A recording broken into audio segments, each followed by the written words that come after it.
Gracias, presidente. Quiero iniciar mi intervención agradeciendo expresamente al director general de Juventud, al señor Rivero, que nos acompaña, su esfuerzo para intentar conseguir un amplio consenso de cara a la aprobación de esta ley. Porque, efectivamente, creo que hablar de juventud no es solo plantear brindis al sol, sino que es dotar de medidas concretas para ir mejorando paulatinamente la situación de los jóvenes y de las jóvenes en nuestra comunidad. Porque para entender el panorama de la juventud es suficiente con entrar en una web de búsqueda de empleo como Infojobs.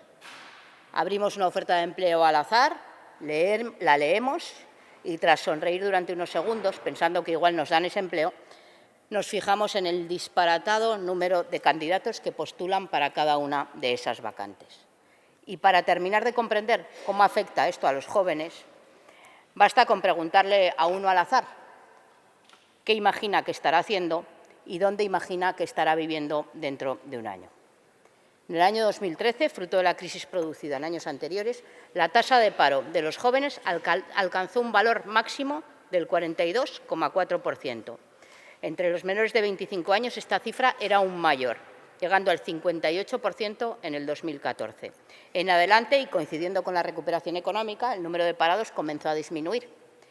Es verdad que disminuía el número de parados, pero no tanto el de jóvenes precarios, una identificación que se produce en los jóvenes en los últimos años. Hablar de juventud, de empleo joven, es hablar de empleo precario. De hecho, en el último trimestre del 2020, el INE registraba un 40,1% de desempleo entre los menores de 25 años, que eran 9,6 puntos más que en el mismo trimestre del año anterior. Es decir, en cuanto se avecinan las crisis, donde primero se destruye empleo, fruto de esa precariedad, siempre es en los jóvenes. Afortunadamente, un Gobierno de coalición en el ámbito del Gobierno de España y una ministra de Trabajo, la ministra Yolanda Díaz, aprueba una reforma laboral que empieza a cambiar poco a poco el panorama.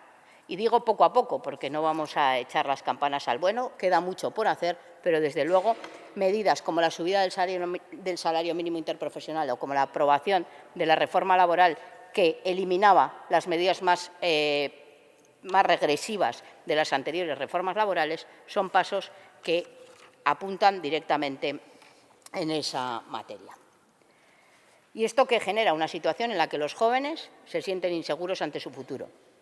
Y es una percepción muy relevante, porque esto afecta a todas y cada una de las cuestiones.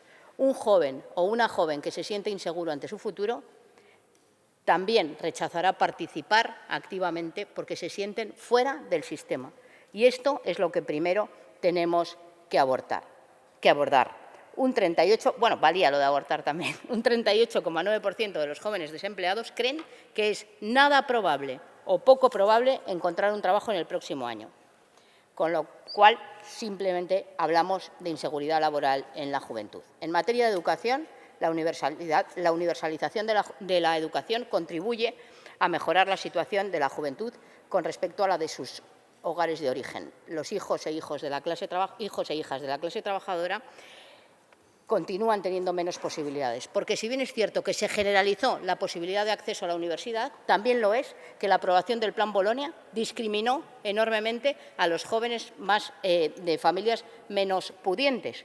Y esto es así, porque es cierto que la universidad pública ha generalizado el acceso, pero luego los másteres siguen siendo a precios inalcanzables e inasumibles, que son los que realmente habilitan posteriormente para el trabajo. Por tanto, esto es algo que hay que ir mejorando. Es verdad que por primera vez se han planteado becas para ayudar a financiar esos másteres, pero son de todo punto insuficientes.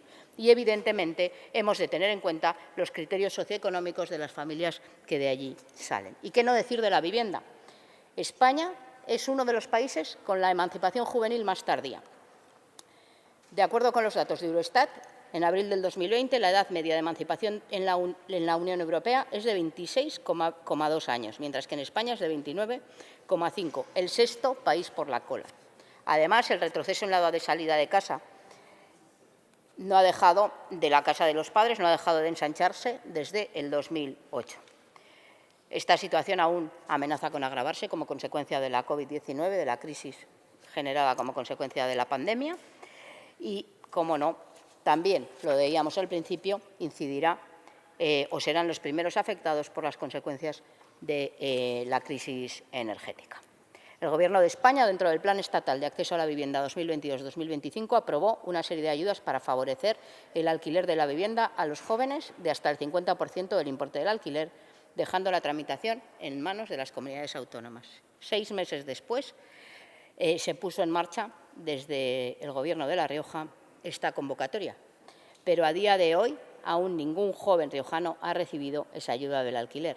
Esto sí que no puede ser, porque si establecemos ayudas que llegan una vez que ya han pagado 6 meses de alquiler o 1 año de alquiler, al final solo los que realmente pueden permitirse unos ingresos para pagar ese alquiler tendrán acceso a esas ayudas. Las ayudas no sirven, por tanto, para que se pueda emancipar quien no tiene los recursos necesarios para ello. También tenemos que hablar de otro aspecto importante, como son el ocio, las nuevas tecnologías y, fundamentalmente, los juegos de azar, el juego patológico, una lacra que afecta a la juventud, como es la ludopatía.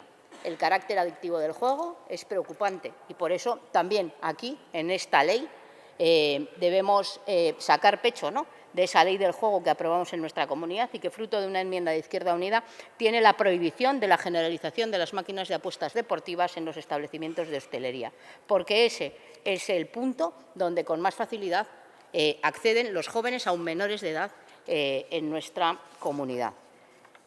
Es verdad que se podrá seguir apostando en el ámbito de Internet, pero también es verdad que no hay esa inmediatez en cuanto al cobro de dinero cuando se apuesta por Internet, sino que se requiere de tener una cuenta bancaria, cosa que dificulta el acceso a los jóvenes, especialmente a los jóvenes de menor edad o de minoría de edad.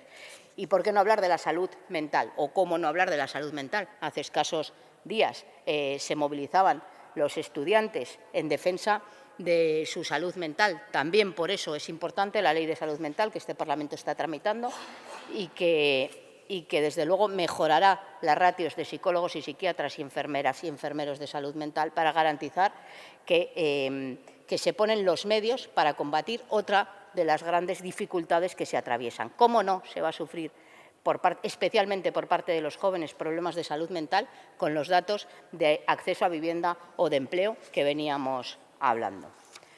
Por ello, la ley que aprobamos hoy debe garantizar, conjuntamente con esa ley de salud mental, el acceso a los medios necesarios para combatir esos problemas o para ayudar a vivir con esos problemas, porque habrá casos que se podrán curar, pero habrá otros muchos que no se podrá hacer. Y, cómo no, abordar todas esas políticas tan importantes en materia de pacificación, voy a hablar en esos términos, ¿no?, de pacificación o de cese del acoso escolar en los centros de estudios o el acoso entre los jóvenes en las redes sociales, que también es, desde luego, importantísimo para nosotros. Por eso, decía, comenzaba agradeciendo el esfuerzo del Director General de Juventud, entiendo que, desde luego, con el acuerdo del consejero en la materia, y decir que hoy estamos de enhorabuena. Estamos de enhorabuena porque aprobamos una ley que además incorpora no solo declaraciones de intenciones, sino algunas medidas concretas que no vamos a engañar a nadie, no van a solucionar los problemas de los jóvenes y de las jóvenes de hoy para mañana, pero que sí van a empezar, como ya ha hecho la reforma laboral o como ya ha hecho la subida del salario mínimo interprofesional, a mejorar la expectativa de futuro que tienen los jóvenes en nuestra comunidad. Y voy a acabar con un poema de Mario Benedetti, que creo que viene a cuento y que como siempre que hablo de Benedetti, pues me emociona, ¿no? Y se titula ¿Qué les queda a los jóvenes? ¿Qué les queda por probar a los jóvenes en este mundo de paciencia y asco? ¿Solo graffiti, rock, escepticismo?